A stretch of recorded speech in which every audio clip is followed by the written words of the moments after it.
YouTube, just got back from shout out to Smoothie King, picking my brother up from work. Just got off work myself. I wanted to talk about the Charleston White TK Kirkland dilemma. I'm fans of both of these brothers. Charleston went on Say Cheese TV, phenomenal interview. I seen the one where he did the Aiden Ross, and that was very informative. If I ever get to a level like that and I'm offered certain things, it was very informative of how to handle certain situations and what to look for when you're dealing with a lot of these snakes and deviants. I'll just leave it at that. But Charleston said in one of the clips on Say Cheese that, he was doing the shows for TK, doing the hosting and everything like that, and he wasn't paid. He wasn't getting his paychecks. Now, he did say in one of them that he had the wrong address on it, but when he looked at the check, it was like $250. And, he's used to getting a certain amount of money per interview. And when he was doing the shows by himself, he's used to getting, excuse me, I think like $5,000-$10,000 a show. Correct me if I'm wrong. I think that's what he said. But TK Kirkland has been in comedy so long that he's used to, if you opening or you the host, this is what you gonna get, and I'm gonna keep 90% of the door. Now, Charleston looked at it this way, like, well, most of the door is coming because of me. Now, you may have been selling out shows, or your shows may have been doing well before me, but the vast majority of people that are here with me. So yeah, you got me here on this Live Nation tour, a corporate check and everything like that, but the vast majority of people here, city to city to city to city, are here to see me. TK Kirkland made a video responding to it, saying that Live Nation wanted to kick him off. He was bombing. He was smoking. It's a corporate event. He had certain people around him. Charleston did say that, he did feel uneasy in certain cities, that he wasn't able to have some of his props with him. He wasn't able to smoke. He wasn't able to have some of his people with him to make him feel safe. He wasn't even able to bring his granny, and some of his folks when he went to his hometown or his home state.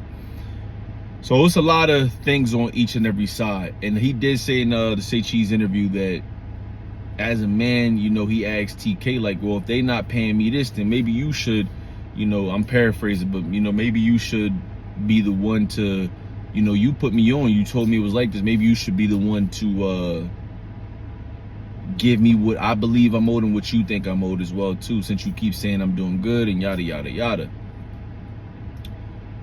Here's what I want to say about that. I remember an interview that TK did on Vlad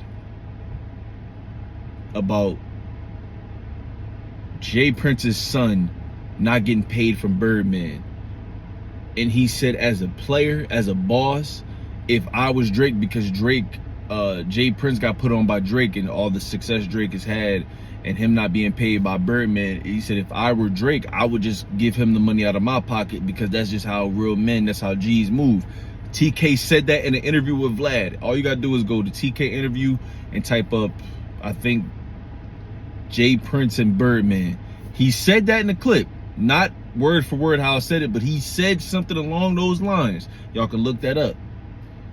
Here's what I want to say though. TK is a part of the old guard, to where they're used to certain things being done in comedy. If you're the host, if you're the main act, you collect the vast majority of the check. And I'm not saying it like everybody gets crumbs, but everybody kind of gets the leftovers as to how and what I want to pay you.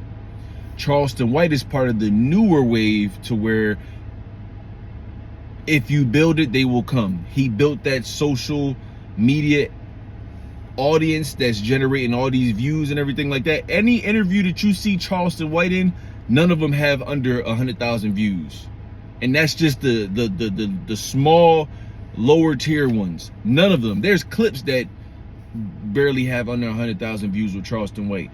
So Charleston is collected, and mind you, he's doing this without a TikTok. He's doing this without certain, I think they just let him have an Instagram page back, and I think I'm not sure if he has YouTube pages, but he's doing all of this by just sitting down interviewing like he's the hottest person on the internet right now outside of Andrew Tate. Most in demand person to interview, to talk to have on your platform outside of Andrew Tate. I don't agree with everything he says, but when he talks, you can see that this isn't a dumb individual. He's very calculated and well put together, and he thinks about what he says. Shock jock, and he says, look, I created a character. I've studied these individuals and a lot of things that have happened before me and seen how these people got to where they are. These phones right here allowed everybody to be reached from your living room, car, studio, whatever, your mom's basement, wherever. He's figured out how to hack that system, and the amount of views he gets per platform equated into him selling out, just him doing 5 to 10 minutes, 15 minutes on stage, selling out some of these comedy clubs, bro. A lot of these, and I hear a lot of older comedians say this, that have had to bust their ass in the game, had to work their way to a certain point, and they say, well, a lot of these Instagram comics or Instagram funny dudes, they get paid a certain way.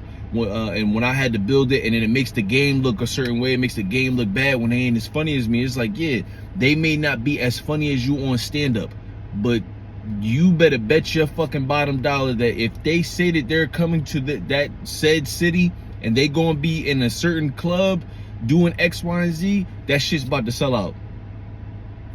Charleston White, Kevin Samuels, if he'd ever wanted to do it, Andrew Tate, certain people, certain individuals, if they're just in high demand, bro.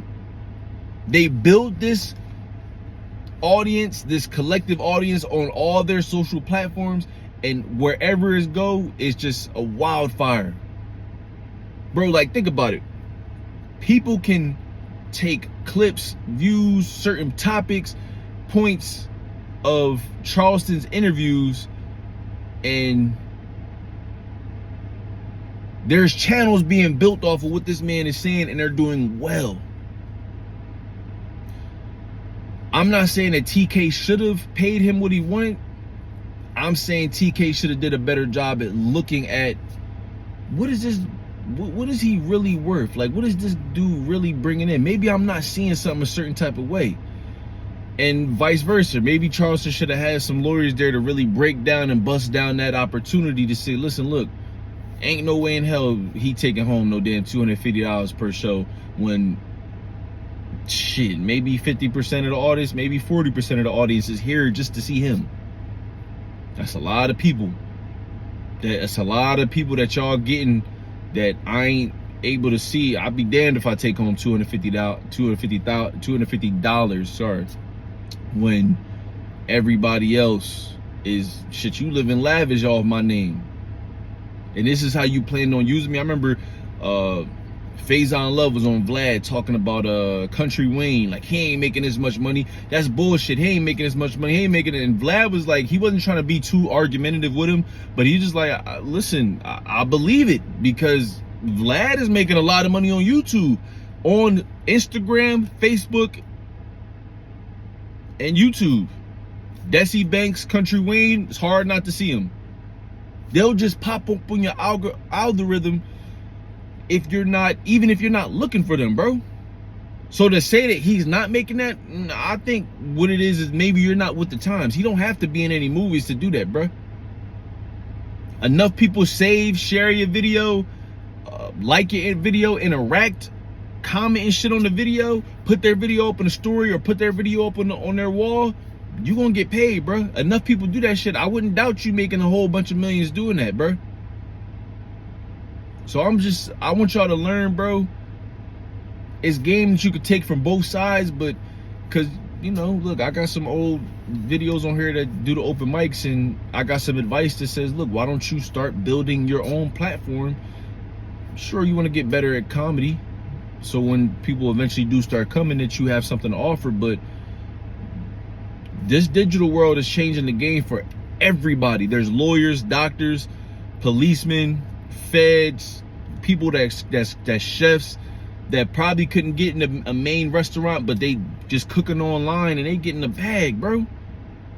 So Charleston, He didn't call TK Kirkland out his name. He just spoke on the situation and said, look, why do this for $250 when I could just do my own thing and make this?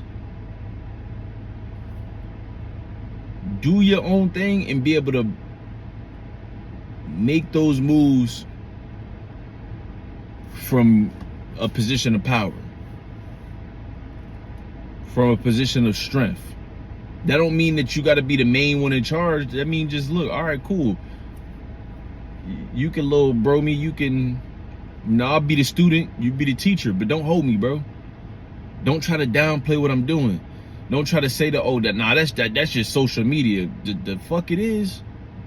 Is way too many people making a killing on social media. And like I said, a lot of people are just stuck in their ways. I'm not saying TK Kirkland is, but I hear this on a lot of comedy podcasts that I listen to where they just talking about, oh, these Instagram dudes, these Instagram women, these Instagram comics. Yeah, you can be mad at Just Hilarious if you want. You can be mad at Country Wayne, Desi Banks and all them, Funny Marco, Charleston White, Andrew Tate. Not a comedian, but you could be mad at all them if you want to. This is how people are getting their bag now. They don't have to beg Netflix to be on Netflix when they could just turn their phone on and hit record.